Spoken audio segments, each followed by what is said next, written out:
Chris Mandle. Hello. Nice wet twat between your legs? Oh, this isn't just any old brothel, Jamie.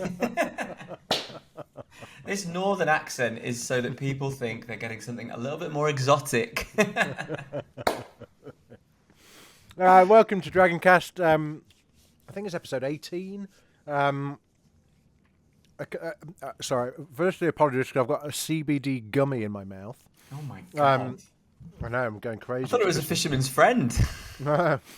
And again, I'm still a week behind in uploading the OA episodes. I had another brain fart. Episode 2 still hasn't been uploaded yet. But I think that's fine because it means that we've got a week. Maybe we bake this. Maybe this is actually the cadence that the OA is going to follow. Yeah. Yeah. Right? I think so. Let me take this out of my mouth because it's very rude. It's a nice ASMR sort of approach to. Well, that's what gets all the big bucks, right? Yeah, I could wrap some Christmas presents while we do the podcast. It'd be a nice sensory sensation for people. We can talk about anxiety or something like that. You know, that's what gets the people. Listeners, tap the microphone, don't they? Anyway, if people are looking for that sort of thing, you have come to the wrong place. You can get that anywhere, and far more sexually charged than anything we could do. I mean, right. So, mild sidebar. ASMR is just kind of, it's a sexual thing, right? Almost certainly. I think it's one of those things where it's like it helps if the person doing it is hot. Like most things. Yeah, like most things, yeah. But I feel like I'm very like I don't really see men doing ASMR. No, literally, it's all like, and here I am. I'm just gonna. Like, I've got a razor. I'm just gonna cut this soap really gently. And if you could just imagine that my fingernails were running over your balls, it's like that, right? Basically, that's basically what it is. I don't feel catered to. I want hot men doing it, and if there are any out there, let me know because I would subscribe. Yeah, Dragoncast@daftdoris.com. Any hot men ASMR for Chris? That would be just do a little stand up for him. Just help a guy out. But don't waste any bars of soap because when I see them cutting it up, I'm like, what the fuck are you going to do with that now? You've £9 in Lush, that was. Yeah, I mean, I tell you what, you can cut up anything you want in Lush. That's just like a cystitis chemist factory. It's horrible. How are you? I'm generally? Good. I'm good. Just am I all right? Am I okay? There's not enough podcasts in the world for that answer. I think okay generally. I'm kind of like we were saying. It's the build up to Christmas. If you're freelance or or we've got family, all of those kind of things. It can be a very stressful time. It's a weird time. I always find Christmas a very weird time. I just want to say, not that it really matters. I just want to pay tribute to someone who we lost this week. Actually, IRL, a wonderful woman called Leslie Land, who many people who listen to this will know if they know me or know Chris or work in television or the media. Leslie was a wonderful, wonderful PR exec who had worked. Pretty much, as most PRs do, they work for everybody. They kind of like just tootle around like everywhere. But Leslie was special. I met Leslie back when she worked on Big Brother. She'd worked for Taylor Herring. She worked for Sky and ended up at Channel 4 where she was doing some great things. The last thing she worked on was the David Baddiel program that came out. Of course, yeah. Tragically died over the weekend very suddenly, and very young, 41. So Leslie, my goodness me. It was a pleasure. Yeah, awful news. Both knew Leslie. I didn't know Leslie a great deal. I've been in touch with her for a very long time. Had a coffee with her only a couple of months ago. Just one of the most brilliant people to work in our industry, and the shock. Everyone is just so upset, and we're just sending our thoughts to her friends and family and her colleagues. Just an absolutely heartbreaking loss. Awful. Very much missed. Already. How are you anyway, Chris, apart from that sad news? You okay? Good. I am good. I've got some new neighbours who moved in at the flat opposite me. Neighbours opposite? Oh, yeah, because there's a building opposite my block. Spying neighbours, Brandon, right? Well, they are literally right now, they're sat out on the balcony smoking, just watching me. Smoking cigarettes or little so. reefer doobies? They've just moved in, so they've got one chair between them. So one of them stands and one of them sits. Describe them. Male, female, male, male, female, female. Male, female, married. I think late 30s, but because of their lifestyle choices, they look early 40s. I hope they're not listening. Wow. Lifestyle choices, what? Heavy smokers? Drinkers, yeah, they just look a bit, they just look a bit older. Rough around the edges. Yeah. Not sort of young, cosmopolitan, fabulous, like the residents of my flat. Few too many hot dogs before the night bus kind of thing. Yeah. Well, they're outside now in a dressing gown. In this weather, Jamie, they're out in a dressing gown each. One of those, are they? Scuzzy it's crazy because... Scuzzy neighbours is what you're trying to say. Listen, I'm as scuzzy as they come. No, I've got the best scuzzy neighbour story ever, right? I live, where I live, by some weird twist of fate or bylaws, I also own the road. Okay. I love which has a communal kind of parking area for a block of flats at the top of the road. And generally it's all fine. It's slightly chaotic because I own the road, but they need access to their garage. It's all shit like that, right? And anyway, these new neighbours moved in. They're not here anymore, thank God. About a decade ago. They were only here for about a year, but what a wild ride that year was. On the first day, right? The first day that they moved in. Now, it's an awkward time for everybody, isn't it? Moving into a new place, you want to impress the neighbours, you want to show yourself in your best light, or all that kind of stuff. This neighbour moved into the flat, and within an hour of being there, had hung their wet washing on my fence. Already got a load in the laundry. That was their introduction to everybody that worked there. I walk out, and I'm just like, what the fuck is that? And it wasn't just amazing. A couple of pairs of jeans. It was smalls, it was pants, wash. It was bra. It was so they've brought that wash. With them. They've brought that in a bin bag. And it was just like one end tied to one part of my fence. It was just like, I was just so, what the fuck do you do in those situations? Mental. Yeah, that's ridiculous. Also, I mean, I sort of respect the get your priorities straight, get the stuff dried, but that is a bit much. Crazy. Anyway, enough of neighbours, enough of sadness, enough of private lives. We're into season 2, baby. So good. We are into our season 2 rewatch of Game of Thrones. The Twitter poll ended yesterday or late Saturday, and I'm starting to detect a pattern, I have to say. The episodes that got chosen were, quite symmetrical, I think. So, episode 1, which we're going to talk about in a minute, episode 5, and episode 9, which may as well be episode 10. So, luckily we got Blackwater. We got episode 1, which we're going to talk about in a minute. And what's episode 5 is the Ghost of Harrenhal. I think it's the one with the shadow baby assassin. Oh, okay. Thing. Okay. I think. So I would say actually, it is interesting because the way that we are able to do polls on Twitter means that you have to take one for the beginning, one for the middle. Yes, so it's kind of always going to be like that, I think. Mm-hmm. I wonder if I change that next time and do just one as a tweet in a thread, and the ones that get the most likes. Or we could between us pick like the 4 that we think are really good, or the 5 that we think are really good, and then we get people to vote on which 3. Yeah, I don't hate this system either, but I think you're right. I think we're going to see a pattern that we're never going to get a 9 and a 10. It's sort of impossible. Yeah, which feels, especially when we get to latter seasons, feels a bit sad, really. Yes. Let's talk about that. So we'll work out a better way of doing that. But I think I think season 2 is fine, actually. I do too. I'm not unhappy with it. I think it's right. Yeah, I think you're right. Shall we talk about it then? Season 2, episode 1, The North Remembers. And as ever, before we get stuck into season 2, episode 1 of Game of Thrones, let's have a little recap on the goings-on from our sister podcast previously on. See you in a few minutes. King Joffrey is watching men fight to the death. When one night Sir Dontas Hollard arrives too drunk to do battle, he orders him drowned in wine. Sansa Stark, his intended, persuades Joffrey to spare his life, and he is instead made his personal fool.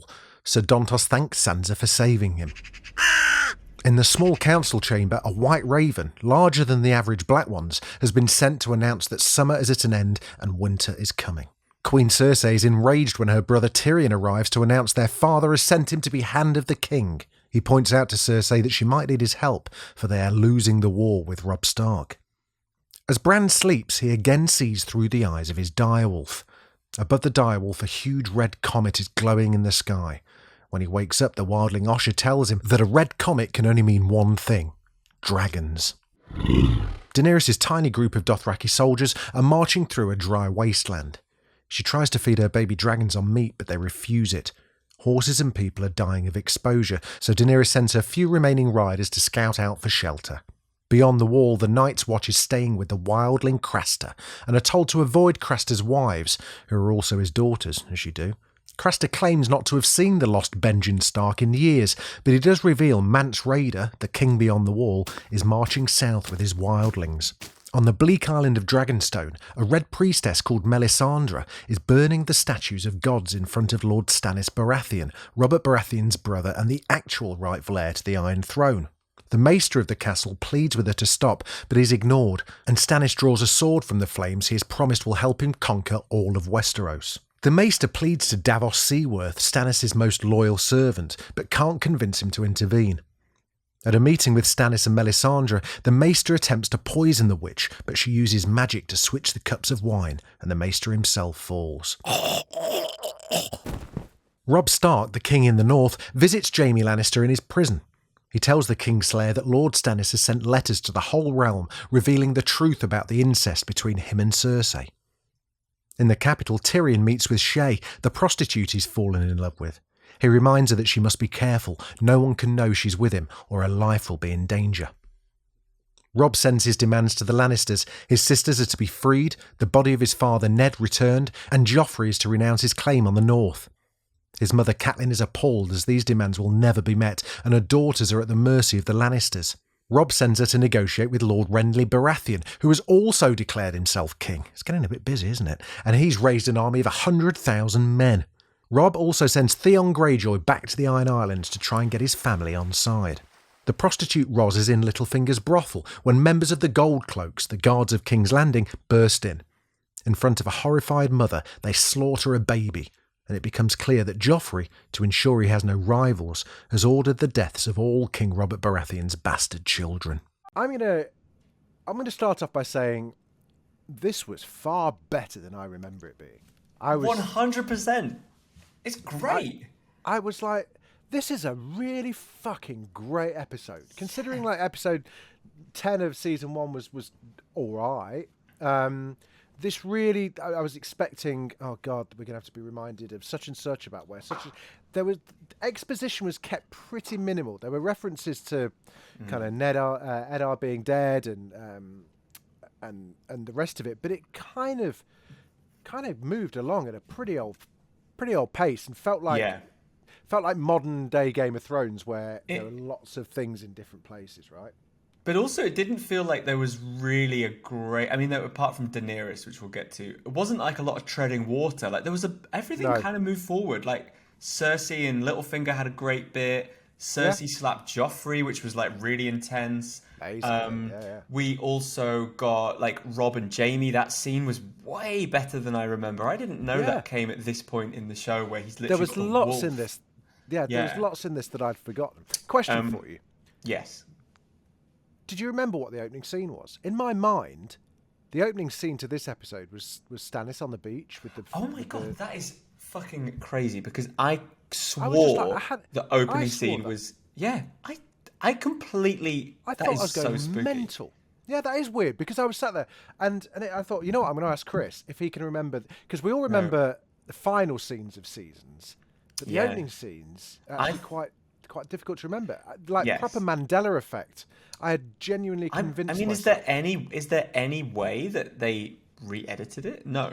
I thought it opened with Stannis because I remember watching it at the time and thinking, I have got enough to be keeping up with in this show, and you've introduced a new guy and a new, that is so glad it wasn't just me. That is really interesting. Anyone listening? realised We need that. to get this is an investigation. We need to look into this. This is an investigation. We need to email HBO and find out about this, because that's weird that both of us thought that. That is so. I forgot. I mean, the Joffrey scene where it's his birthday and he has some guys beat each other up for his entertainment. I mean, if you were going to cut anything, that feels like the least necessary scene. Well, in that episode, you say that, but there was a little foreshadowing, a little setting up of a relationship in that, wasn't there? So that we met Sedontus the Fool. Yes, who is a very important character because he's very important, and now we understand why. And I couldn't quite remember why he had such affection for Sansa, and it was in effect because in that she sort of spares his life. Sansa makes sure that Joffrey spares his life. You know, I'm going to try. Sedontos is in quite a lot, isn't he? He's in for a few more seasons, isn't he? He shows up, incrementally. I think he's in this season more than season 3, but then, season 4, he sort of.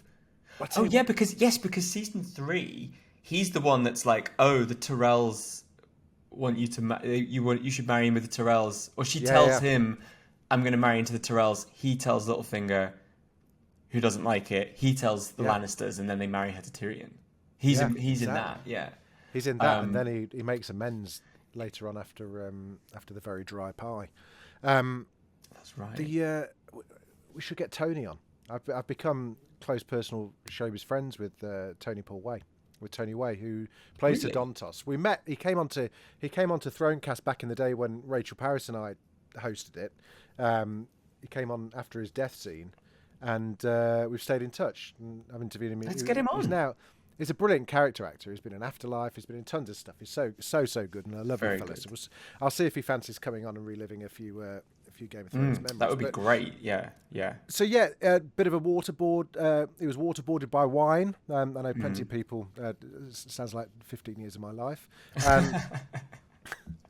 But it was a good setup to show how the relationship between Joffrey and Sansa has moved on a bit. You know, since the death, she's fully indoctrinated. She's kind of like this glassy-eyed, yes sir, no sir, 3 bags full sir. Very subservient, but also he seems to hate her even more for not fighting back. Like, the contempt he had for her in that scene is really strong. I forgot how good Joffrey was as a character. Just how much you just think, you fucking prick. You awful. But also, what was the thing that really stuck out when Tyrion sort of comes in and says, you know, she just lost her father, and I would have thought, given you just lost your father, remember, you'd be sadder. And you kind of go, oh yeah, like he just doesn't seem to give a shit that his dad died. To care because but he's really, you said in indoctrination that he's very like an incel, isn't he? He's got no emotion, no feeling, no love, and I think. And any frustration he feels, he externalizes it towards Sansa, doesn't he? Yeah. And he's sort of like, now he's in charge. He'd love 4chan, wouldn't he? Oh my God, he'd love it. Yeah, he'd love it.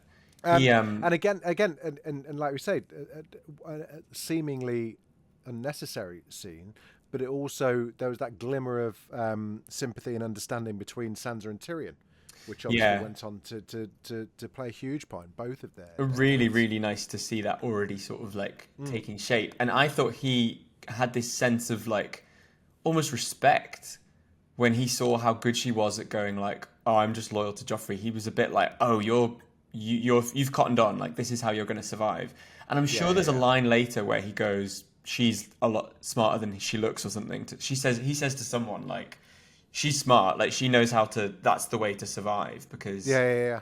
Well, that's part of Joffrey's remit, isn't it? Is he can find empathy in almost everyone because of the way that he was brought up. And Tyrion. Sorry, what did I say? Joffrey. Yeah. Joffrey, sorry, no, he's got no empathy for anyone. Tyrion, he will always be able to find empathy in pretty much anyone because of, he was in Tywin's eyes, he was responsible for the death of his mother. He's an imp, and has kind of had to face all of that stuff, and it's how he exists, isn't it? And you saw it with that conversation with Cersei a bit later on when he reveals himself as the Gareth Keenan of King's. He was assistant to the Hand of the King, which was good. That scene with him and Cersei is good because the episode is called The North Remembers, and the whole. It's starting off a new season, but it's really reminding us just what a fuck up getting rid of Ned Stark was. That he's a really valuable prisoner, really valuable hostage, and because no one can control Joffrey, they've got rid of him. Really valuable, and there is open revolt. There are now kings in the north, kings in the east. Everyone's trying to capitalize on, obviously Robert dying, but also Ned dying has set off other everyone feels like it's in a state of flux, don't they? Yeah. How many people are after the crown at the moment? So there's Renly, there's Stannis, there's Robb, and kind of vague kind of hints that Mance Rayder as well is. And then vague hints that Theon's father, Balon Greyjoy, is also going to proclaim himself as a king. So it's known as and of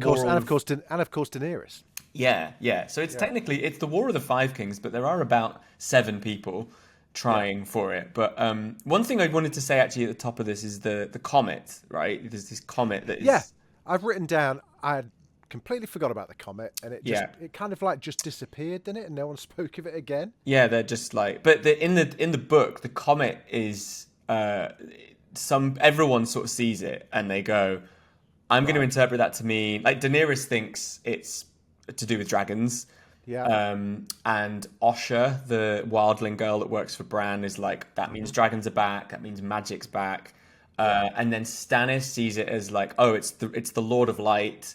It means I'm the chosen one. Everyone sees it and interprets it as this. It's a Westeros horoscope. Yeah. Yeah, it is exactly. And it's kind of there is the. I think weirdly it does make sense that Stannis' scene would be at the start of the episode because the comet is the sign that the Lord of Light is back. He's back, yeah. And everything like this, and so it's we never hear of it again, do we? That's kind of it now. The comet, no, I don't think so. I think it's sort of a bit also it signifies the end of summer. That's another thing. Yeah, so we got that white raven that it's right. Winter is actually now coming, which I think, given that the head of the Starks just died, it's oh, this feels really ominous. Winter's actually coming now. Is it because we've fucked up and but it's not really. And there are no more, as far as I'm aware, no more astrological phenomenon in the show after this point. But no, just an interesting thing to sort of think about. All these kings think they've got the best claim, just as everyone who sees the comet is that's for me. And what do you think? What do you think it did signify in hindsight? Well, I think the funniest thing is it's probably just a thing it's probably just a comet. Just a comet. And, some people didn't see it. Some people were inside that day and it means nothing to them. But whether it's there or not is besides the point because they're all so busy with their own shit, on a granular level. It doesn't matter what's going on up there. But I think, whatever happens when a comet forms, when a chunk of rock burns to a certain temperature, that will happen. And I think that's kind of neat when you think about the show and the books. Sometimes they're sometimes a dream is just a dream. Sometimes it's just, doesn't mean anything. What else did you think was really good? Who did we meet in this one? So we met Craster, we met Gilly. Met Gilly for the first time, we met Stannis, we met Melisandre, we met Davos. Yeah. Brief glimpse of Gendry again. I thought, I thought there was a lot packed in there. Yeah. They're the only new ones we met. We didn't meet Marjorie. We didn't meet Brienne yet. I think she comes in a couple of episodes. But that was the main thing with Stannis. And actually, again, he's kind of introduced. I think he's introduced in the first book. They sort of saved it. I think they were oh, there's way too much going on. But Stannis was in King's Landing. When Ned got named Hand, he was really offended, so he left to go back to Dragonstone. Right. And then now, Ned wrote letters when being he wrote a letter to Stannis being Robert's kids are bastards. So now we pick up with him having read it and gone, look, he only told me and he's dead. I'm going to tell everyone. Yeah. And then he sends all the letters out. So I think Stannis, though, like one of my favourite characters on the show. I mean, it's Stephen Delane, because he left relatively early, and you kind of knew after a while he was never going to be king, and that he completely fucked it, and that Melisandre was just literally still in snake oil. Yeah. I kind of forgot how powerful he was in every scene, Stephen Delane. And his first scene, his grammar is he's still a sir. He's still a sir. Come on, get that in. Yeah, that was great. That's me. Which leads to the best scene ever, which was the lesson fewer with Stannis, which I know, another 5 seasons yet, which I'm almost certain must have been an ad-lib. I think they got really good at. I think Stephen Delane got very good at like understanding what would piss this guy off, he's such a hard ass, isn't he? But he has got the claim. He's got the claim. It is his. I mean, but that's what I was going to say. Out of everybody, all of these kings and whatnot that are, he is the rightful heir. Yeah. It's just which was really unjust. He's so unlovable, and he doesn't, I mean, he's actually really similar to Ned. I think, like, very serious, straight through the, no bullshit. Well, it's very black and white. Very black and white with him, isn't it? It's kind of. But also, just no one likes him. I mean, he does seem like a dick, but he's right, and I think it's really interesting. So what? Do we ever get to the bottom of why he got kind of like sucked into Melisandre's bullshit? Well, I mean, it's not as evident in the show, but his wife gets sucked in first. His wife, who I don't think we met. What? Always the wife. The other thing is, again, like... Darling, I've met someone. I've invited them around for dinner. No, hear them out. Hear them out. Really good friend. They've got some pamphlets. Yeah. So, Stannis' wife are called Selyse, Florent. Yeah. Florents are known for having big ears. It's like their main physical characteristic. Is that in the books, is it? Wow. Yeah, they've got big ears. That's just like a thing. Very harsh. And so she's converted to... hang on, am I getting this right? Yeah, R'hllor, which is the Lord of Light. And it's like a very weird, very hippy-dippy kind of... Not really anyone in Westeros follows the religion. And Stannis sort of adopts it sort of begrudgingly. But he is quite disillusioned with the faith of the Seven. They burn all those statues on the beach kind of as an offering. But in the book, Stannis' parents died going out on a sea voyage, and he prayed for them to be safe, and they died. And he kind of came away being I see. So he's kind of how can there be a god if children are dying of cancer kind of thing? But I think Melisandre, she's quite captivating, and I think he's kind of drawn to her because she does... He's sort of doing this Faustian thing of like, I'm going to get in bed literally with someone who can do weird shit because, like she survived that poisoning in this episode, right? And later on we see her do like weird things.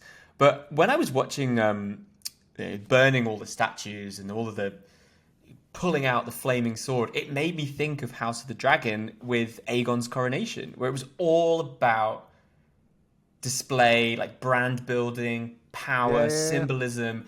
And actually, the thing when you've got this like crazy red-haired lady where you can do magic, and I think that definitely the jury is out on like what Melisandre's like capable of doing, right? Like no one really understands the magic. It's the fear of what she could do rather than what she's doing that is scary, right? So that's how people fall in line. It's kind of the same with Daenerys and the Dothraki. They're just a bit like, what if you are like really fucking wizardy, scared to call the bluff? Yeah, exactly. So I think it's really interesting, and I think I thought that sort of parallel with House of the Dragon was really interesting. That people are quite cowed by this kind of brazen theatricality. And Selyse in this episode or this season isn't played. So I was like, that doesn't look like Tara Fitzgerald to me. It's not. It's a different actress. Oh, is it? called Sarah McKeever played Celise in season 2. She was uncredited as well. So. So she's Sarah. Probably just not in it that much this season then, because she I think spends most of the time. I think we. I'm not even sure we meet Shireen in this. I think Shireen might be next season because. Let me have a look at the good old Game of Thrones fandom. Shireen doesn't even come into it until season 3. Oh shit, that's crazy. Yeah, but he does spend most this season sort of trying to lead a battle. And banging a witch in a cave. I know. Don't they have sex on that table? On the table? The war table in Dragonstone. Yeah. She gives birth in the cave. That's right. Yeah. Nice to see that table back. They haven't worked out that if you put the tea lights underneath. I know. The ancient Targaryen tea lights have been forgotten. I was like, Stannis, just look underneath. There's a little shelf in there. You just need to put some candles. It looks fucking amazing. Just some IKEA tea lights in there. Yeah, it's cool I think it's cool seeing locations from House of the Dragon. Yeah, I loved it. I loved seeing Dragonstone. I was like, yeah. And even Stannis was Master of Ships, which is what Corlys was, and there's just all these throwbacks where it's like, oh yeah, you're all in the same world, which kind of is really cool. I am enjoying it. I am enjoying that very, very also, much. I was just doing a bit of just fact checking stuff from the episode before we came on. Jorah, I think he talked maybe this episode or the last episode about his wife. He had a wife that left that him. was in the last episode, wasn't it? It was very expensive wife, Khaleesi. Yeah, so I had to enslave everyone. She was a Hightower. Oh, wow! So, yeah, that's and I'd forgotten that Jorah's dad was your man. Yeah, and that Longclaw, Jon's sword, was originally meant for Jorah. Yeah, and that Jon tries giving it back when they go in season 7. Ah, yes. And he's like, of course. He's like, I was never a good son to him. It belongs to you. It's fucking great. There's so many. Love all that. All those things. You wouldn't have got that in Lost, would you? No. And you wouldn't get it now on these shows where it's Apple TV, 6 episodes a season. You don't get that. You don't get the layers. No, you don't. On a show. Did you ever believe that? Do you remember? And sorry, I'm off on a tangent. Do you remember there was that theory all around the time of Jon's resurrection and whatnot, and of the wolf on the head of Longclaw and the handle, whatever. Do you remember there was the theory where you could see the eyes open and shut? No. Did you ever hear that? No. It's I don't. It's really good. This is a real throwback, but it's the sword. One of the Power Rangers had a sword with a face on it that talked. But around the time, I think there was when everything was at fever pitch with Thrones, and everyone would go through the trailers, kind of literally frame by frame in 4K, and kind of spot. There was a bit where I think it was trying to work out if Jon Snow was still alive or not, whereby I think maybe it was at the end of whatever season it is at the end where he gets killed. Season 5. Season 5. There's a bit where apparently the eyes on Longclaw open right at the end. That's amazing. And I forgot. I'm annoyed that I forgot to ask anybody officially about that. I can't wait to get to that point because I think pretending it was a Who Shot JR kind of cliffhanger when, come on, of course he's not going to fucking die then. I think that was a really bad decision on their part, and I think they should have, of course he's not dead. Of course he's not dead, But it fucking worked. But it worked. Yeah. But everyone's still kind of got stuck into that. But and I think the reason that is where the books end. The books haven't gone any further than that. So people like me who would feel like they have a PhD in the fucking things were I'm scared for season 6 because I don't know what happens. Okay, it was pretty great. Look where that got you, and look where that got everyone. I know. But let's talk about stuff north of the Wall. I forgot how good the Cresta stuff's really scary. So he is a wildling that marries all of his daughters, and even now it's where do the sons go? And I just thought, they must eat them. I think that was my thought. Yeah, I mean, he wouldn't put it past. It is a bit It is a bit like that, isn't it? But yeah, I remember writing it down because I was like, oh shit, I remember what happened to the boys now. And then at that moment, John was just like, what happens to the sons? Yeah. But I think this season he sees them leave one out in the snow, a boy. And I was still is it him or is it Samwell? Is it him or Samwell? Oh, yeah. But I was like, so the White Walkers eat the babies. I still wasn't. It wasn't until season 4 when they turn one into a baby White Walker. Yeah. That I was like, oh, okay. But so, yeah, it's. So this isn't the only time that we see Crass, though, is it? Because they're there, they leave, and they come back, and it's when they come back that. Because I think Sam and Gilly, I think in the next episode, have a little bit of a Then they leave, and then when he comes back, he's like, "Right, I'm taking you with me." Yeah. She's at the duff. The sort of whole thing, because obviously we'll jump through the season quite briskly, but like they go on this expedition, and every step of the way, it goes wrong. And by the time they get to Mance Raider, right? Are they heading up to Mance Raider? Well, they're looking for Benjen, and they're also gathering intel on like where all the wildlings are, and they found out this episode that Mance has sort of like done what no one's done before and united all the wildlings. He's got like 100,000 or something. And so they go up to a sort of stronghold called the Fist of the First Men, and that's when they get attacked. And then they all sort of splinter off. John ends up sort of having to pretend to sort of go in with the wildlings. He goes undercover. That's where we meet Egret, right? Yeah, and exactly. And then the guys that come back come to Craster's, and I think that's when the Night's Watch, bearing in mind they're not, we talked about this a couple of weeks ago, like they're not nobles, they're not bound by duty, they're all like criminals, they're all like poor, they're all cold. They sort of turn on Craster and like take it over. But again, like all the, the Night's Watch, they go out, and I think like 40 of them come back or something, and then it's really like, they're up shit creek. And it's just a very exhaustive, unsuccessful trip to the north. Yeah.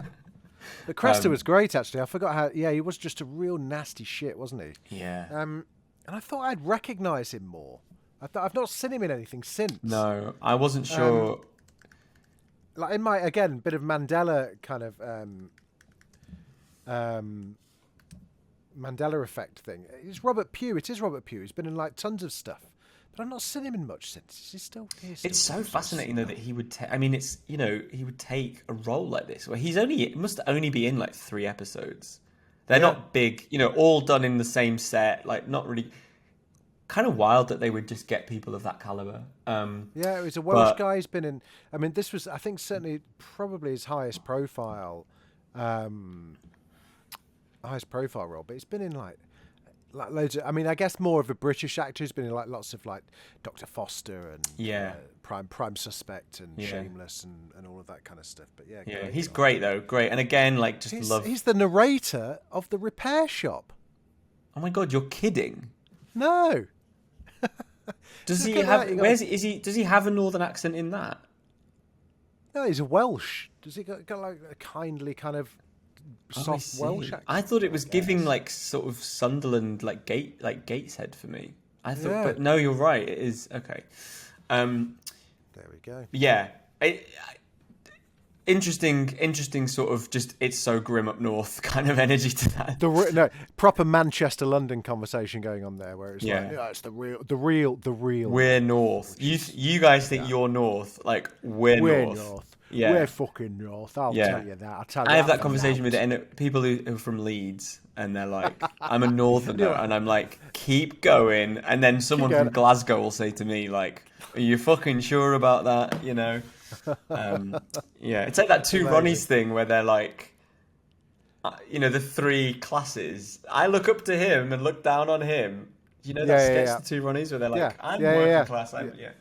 That's me with other northerners. But no, I don't love the stuff north of the wall until John sort of goes and like is undercover and he's like shagging Egret. Like, that stuff's really cool. And they climb the wall. Do you remember like next season?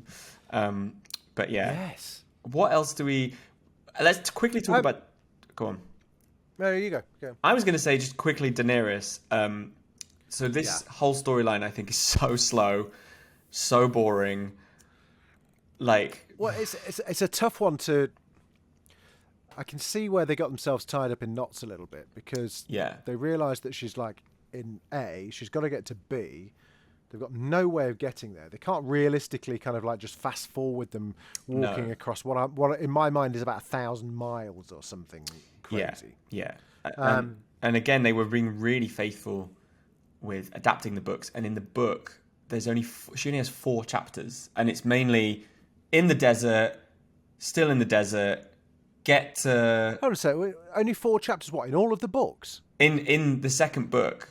Oh, in the second book. Daenerys only has 4 chapters, right? So she goes, I'm in the desert. I get out the desert to, is it Karth? I think that's the name of the place she ends up. Yeah, because that's where the dragons House of the Undying and stuff. And then in the book, she gets there. She says to everyone, like, will you help me invade Westeros? And they're all like, no. And then she leaves. And, like, that's it. And all the stuff where her dragons get, like, stolen in the show... Like, they had to just make that up, because they're like, God, everyone's ended season 1 being like, yes, queen, like, yeah, dragons, and then she doesn't fucking do anything. She doesn't do anything at all. So it's a bit of a shame, because it just looks so, it's quite boring, isn't it, really? But yeah, it is. But also, you know, I'd forgotten, actually, until I started watching this, that Emilia had it in between episode 10 and what we saw today. She'd had a brain aneurysm. This was right, yeah. And had a full-on, like, life, death kind of experience, and had to have a proper operation on her skull and all sorts, right? Yeah. She did that amazing interview about it at the I think she did it around season 5 or 6, right? Where she was like, I have been... she didn't tell anybody, did she? Really ill. So maybe it's for the best that there wasn't like a lot to do. But yeah, so don't really think that was particularly exciting. No, not really much. It didn't really progress much at all. Although, you know, I guess the main, I guess if there's a shock or a hook in all of it, it was towards the end, where a bit of a naff end scene, I thought, seeing Gendry and Arya kind of just on the you know, the amazing what's now famous road in Belfast, but I'd forgotten about the baby killing, that they were kind of like slaughtering all of Robert's bastards. I was thinking, Christ Almighty, for a fat knackered old bloke, he certainly put it about, didn't he? Because there were a lot of babies and kids getting killed. Yeah, I think he has. I think there's like 11 or something. Like, Jesus. And they realize, like, okay, he's got the energy. Well, I can't imagine he was. Do you know what? Let's not discuss how he did it, but I can imagine. It's the Nick Cannon of Westeros. Yes. Yeah. But he clearly doesn't pay child support to any of them either. No, exactly. But yeah, again, also in the book there is one of the bastards that he made live with Stannis just to sort of fuck with him, because Stannis can't have a son, so he has like a. Wow. I think that's right, because it's what they do in season 3. They use Gendry to get King's blood. And in the books, they do it with Edric Storm, which is okay. Yeah, I think that's right. But they just thought, you know what, we don't need all the bastards to have main storylines in this show, so they sort of gave Gendry a lot more to do. They combined a lot of the bastards into Gendry, did they? But bastard stuff was hard, I thought. Yeah, it was a tough. Did you notice there was a similar scene with Jaime and the direwolf, which I thought was great. Yeah, where they were talking about Rob, it was very, very similar to the scene where Ramsay gets killed. Oh yeah, that's right. Because Sansa sets him where the dog kind of like comes right up to him and licks the blood off his mouth. It was very, very similar to that. Really I sort of forgot a lot of the stuff with Rob. You know, he's like smashing it at the moment, and he's taking Jaime with him camp to camp, because he's like, if I leave you in one of my strongholds that I've taken, my men might rat you out because they really fucking hate you, but like, I need you alive. Yeah. And I thought the parallel between knowing to keep Jaime alive, whereas Joffrey didn't know to keep Ned alive, like, you know, lots of interesting parallels. But and there's the friction, a little bit of friction between Catelyn and Rob as well, where Catelyn's trying to guide him, and he's kind of like, well, actually, you know, I've got this, Mum. And also, she's like, can I go home? He's like, actually, can you go and like meet Renly for me, because I'm busy. Yeah. She's like, why the fuck would I do that? But it all kind of goes wrong. I mean, it goes all wrong. Like, Theon's already talking about going to see the Greyjoys, and we know that he eventually turns on the Starks. There's so much where you're watching it now being like, this could all be prevented, but you know, Catelyn says, like, Balon Greyjoy, like, they are not nice people. They're not particularly honor bound. I know we're up against it, but, like, we shouldn't be making alliances with them. They won't hold, and they don't. Yeah.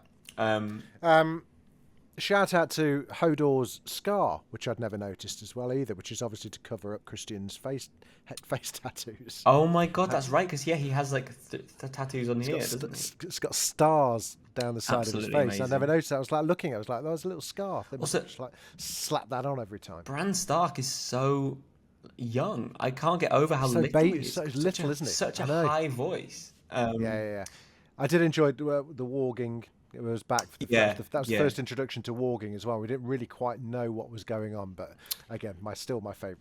Yeah, and he's the only one that really in the show. They don't really go into much detail about it, but like, yeah, he's the only one of the Starks that really does it. But like, I guess Arya. I mean, they all do it in the books basically. They're not really sure what it is, but it's very effective. And I guess because he can't use his legs, it's maybe he's able to use it more. Like it's a bit stronger. Everyone else, like, no disrespect to Bran, but everyone else is quite busy, so they're probably not they're just like, oh, I had a weird dream, whereas he's like, I've got nothing to do, I wonder what my dreams mean. Again, very horoscopy episode, like, and it really sets up a lot of the, you know, lots of opposition rising against the crown. No one believes that Joffrey's the true heir, which is correct. And I thought it was really good when Cersei says something like, support your claim to the throne, and he's like, it's not a claim, I have and she's like, right. Even she knows, you know. Amazing. I'm just looking through some of the like notes from this episode. 2 of Craster's wives were actually the director's daughters, which feels a little bit it's grim. It's a bit of a strange. How did you get the role as daughter wife number 7? My dad got it for me. Yeah.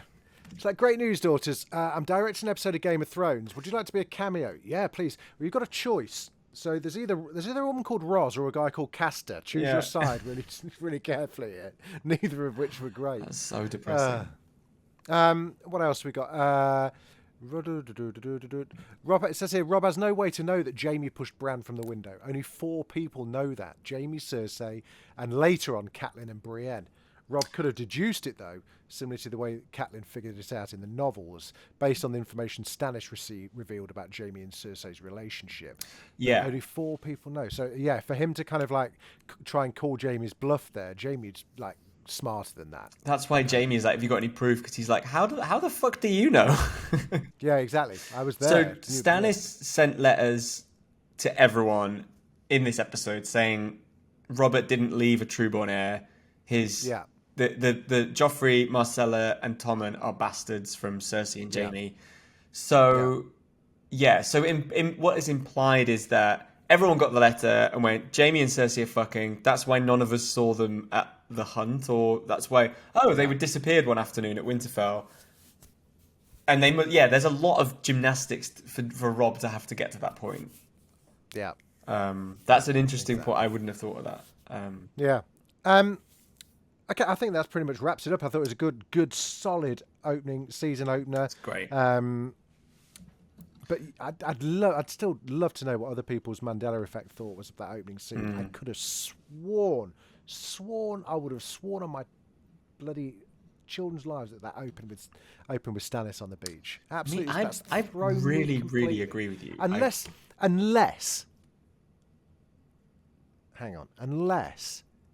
one of the later seasons or one of the later episodes opens with a similar thing, and I think actually that's what's happened. There's another episode of Game of Thrones later on where they're flaying, where there's men being burnt at the stake. Stannis does. Yeah, or there's another scene on the beach at night where men are being burned alive, maybe by the Boltons, because they're the flayed. Yeah, but they don't live near the beach. No, they don't. I think we should. Actually, this is interesting. I think we're onto something here. Yeah, I think there's an episode later on. I sort of think they maybe burn all the people that don't support. Is it maybe when Renly dies and they? No, I think it's far later than that. I think it's when Melisandre's on the ropes, I think it's whenever. What was Stannis' last season? Season 6? 5. Season 5. I think it's somewhere in season 5 when it's after Shireen. They burn loads of people to. They think it'll give the Lord of Light a sacrifice and he'll clear the snow. Is that right? Yeah, something like that. Yeah, getting ready for the. Yeah, I think I'm almost certain that that's what's happened here. Interesting. Also, did not know about Stannis' wife being recast. That is great inside baseball. Quite a few people were recast, weren't they? Because I think Tommen is not. He does get recast. Yeah. It's not your man. Yeah, he does. And also, obviously, Marcella does when she comes back. Well, she doesn't actually come back from Dawn because she dies on the boat back. But when she's in Dawn in season 5, again, can't wait to discuss that because that was a really, really awful storyline. It was, wasn't it? Really miserable.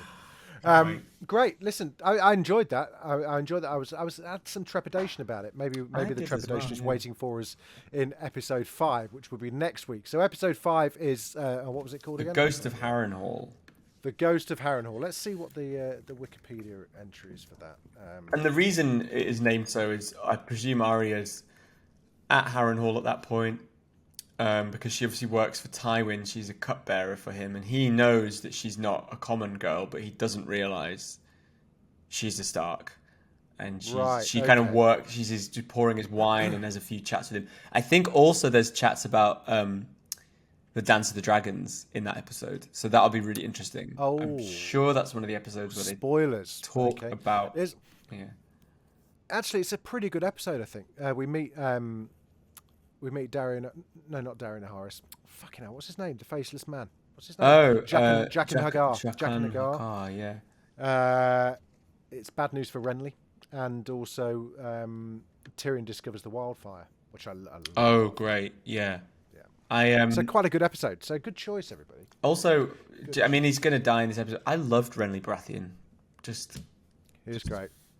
Beautiful. He was great. Would have been a great king, I think. It would have been a good king. Wore the crown very well. Great little page boy haircut. Loved the little kind of crop. Very very Michael Hutchence circa 1996. Yeah. Wonder what's the actor do? I know you don't see him in anything, do you? Is he called Gethin something? Renly Baratheon. Gethin Anthony. Where are you?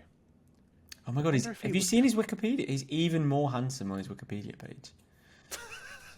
He's got like a sort of quiffy, yeah, I'm looking up. Yeah, very, very nice. Very handsome. 39 from Stratford upon Avon. He does Comic Cons. Should we message him see if he wants to come on? Does anyone know how he would get hold of him? How would we get hold of him? Well, I'll look. I have IMDb Pro, so I can find his agent's email address. Ooh. Do you?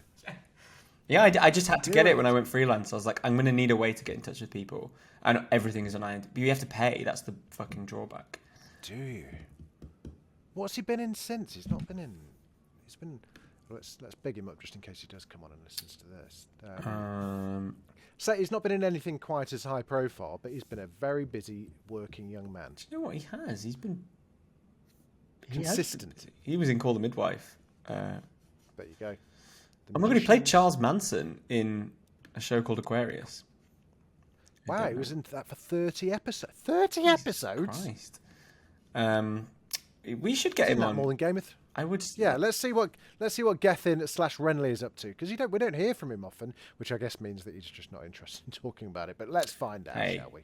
He might be around. Let's find out. Be great. Okay, well that's some homework for us, and next lovely week, stuff. And so next week we will be talking about that.